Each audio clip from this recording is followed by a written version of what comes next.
Next, I'm going to show you two ways of seaming together two pieces of fabric in order to create a plain straight seam. The first way is that we mark the actual seam line. This is the line on which you will stitch. You want to pin these two pieces together so that the edges are even with each other.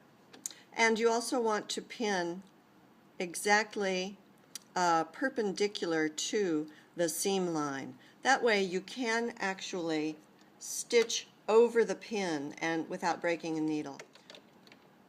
Now you'll notice I put the fabric under the presser foot with the needle right above the seam, and now I'm going to back stitch 2 or 3 stitches before starting. That locks the seam so that it can't come undone. I am looking at the line and making sure that it goes toward the needle.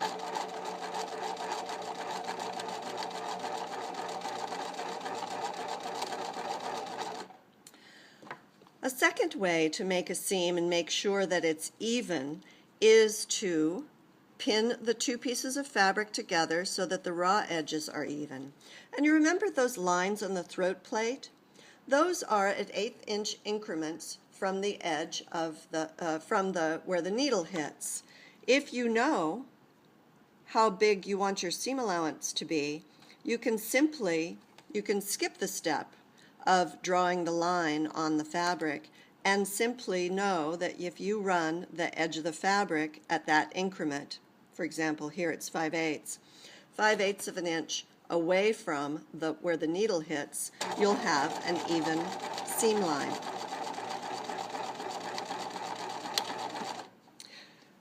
When you've gone 6 inches or so, turn your work over and look to see what the seam is looking like on the back side. It's important. When you're stitching, you want to stitch all the way to the cut edge, and then you want to back stitch with the back stitch lever here 2 or 3 stitches to lock that seam. You'll notice that the needle ended up, and that's so you can lift the presser foot and pull the work out from under the presser foot. But you'll also notice that the thread uptake lever hasn't gone all the way up. You're going to have difficulty pulling the work out from the machine unless the thread uptake lever is in the most upright position. So come over here to the flywheel, which you all remember, you always turn the flywheel toward you, never toward the back. And just move that uptake lever to the utmost position. Then lift the presser foot and the thread easily comes out. The most common seam pressing that you'll do is pressing the seam open. So here we have stitched this seam, and now we want to press the seam open. Remember, the tip of the iron is where the steam is, so I'm pumping the steam onto the seam there, keeping my fingers away from the iron because it is very hot. It's industrial. It's much hotter than your home iron. Coming forward, steaming.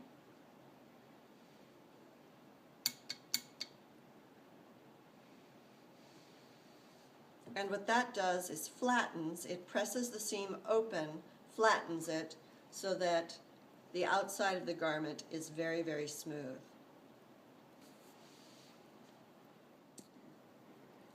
When you're pressing a seam open, a common error is to not finger press it open well enough before you iron. And I'll show you what that results in. On this side, you can see that the seam is nicely pressed open and you think you're done. You'll always want to, while you're working, turn the work over to take a look at what you've done.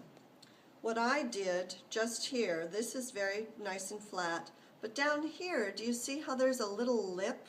I have pressed a lip into my garment, and that's not what we intended. So take a look at what you've done, turn your work over, and refine and fix the pressing.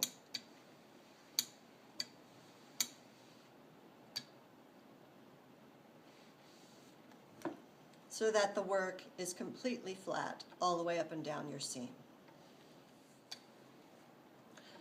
Ironing is just as important as accurate stitching. You want to press your seam, every seam that you make, before you go on to the next step.